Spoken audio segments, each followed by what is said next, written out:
I was pretty good at drawing since I can remember. Like, that was something I always loved to do, and I sort of got good at it that way. I remember I used to make doodles on my notebook paper at school and sell them to my classmates for like pennies and stuff. Strips of wrapping paper, shirt box lids, and cardboard inserts that they put in pantyhose, I would draw all over those. It just came really naturally, but since entering a college art program, it's become a bit harder to be a maker at any given moment. I have to have like an intention now, like an idea, and even like doing something without an intention, shouldn't that be taken intentionally? Sometimes the biggest obstacle for inspiration is having a blank canvas.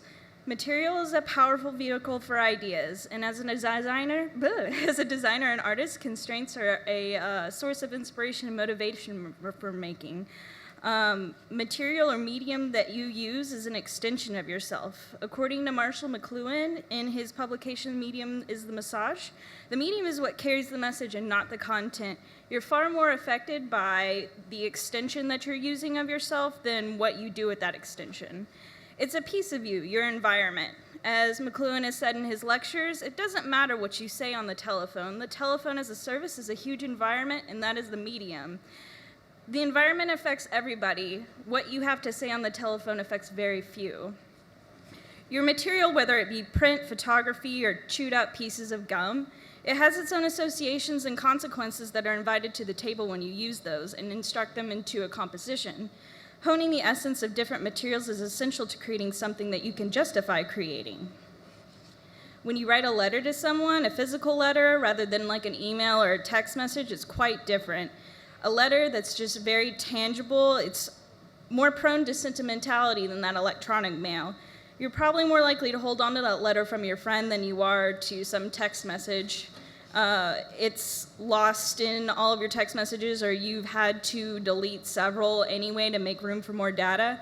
But you know where that letter is. It is in that drawer where you keep all those letters from your friend, and it's waiting for you to open up and read that letter again and reminisce about your friend. All materials have meaning and consequence in the same way. Going back to material as prompt for creation, let's talk about process and material. Exercises and process can help build technique and knowledge with material, and it's also a great way to propel a series of work. Take this experiment with shampoo.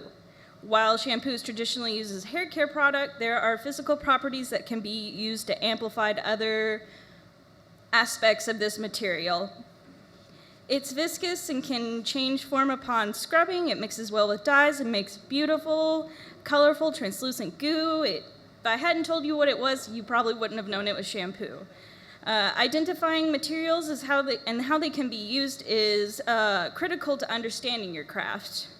As designer Keitra Dean Dixon has put it, urging unexpected response via improper material application is simple curiosity in action.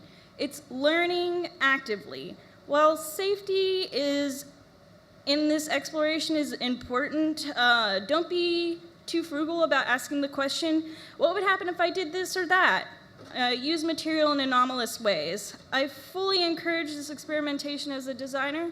If you feel like you might be relying on like the Adobe suite too much as a designer, it's a good idea to take a break from the computer, slow down your design process, and take time to observe physical forms.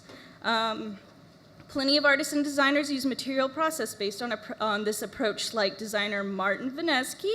He creates graphic forms by experimenting with physical properties of materials, which helps him from being hitched to his computer, as designers are often pictured as being.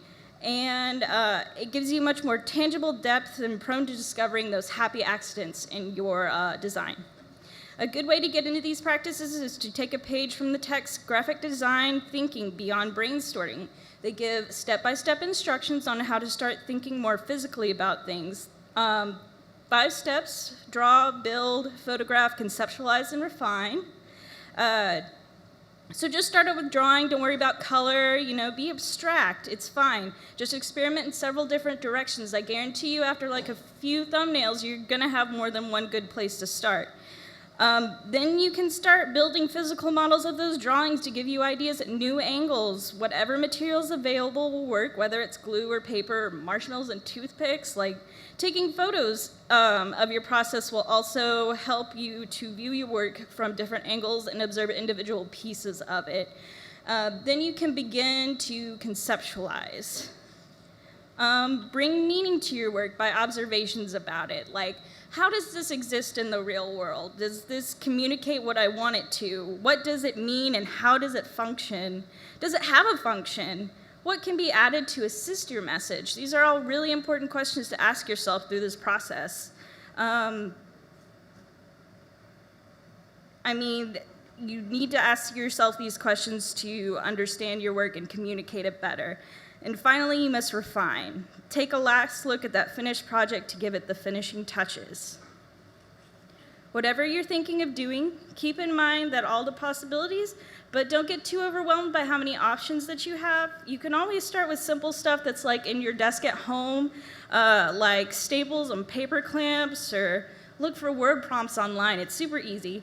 And don't sell yourself short by not using something like web coding or workshop with wood or something because you've never used those things before. Everything's an opportunity to learn. Learning how to use a material is also an interesting process in itself. Every obstacle that you go through is just like a chance to learn and another like peg in your process. I try to invest my time in gathering things I see potential in, so I'm like no stranger to being a beginner. Art and design or whatever you make of it, even if it's like a camera and shampoo. Thank you.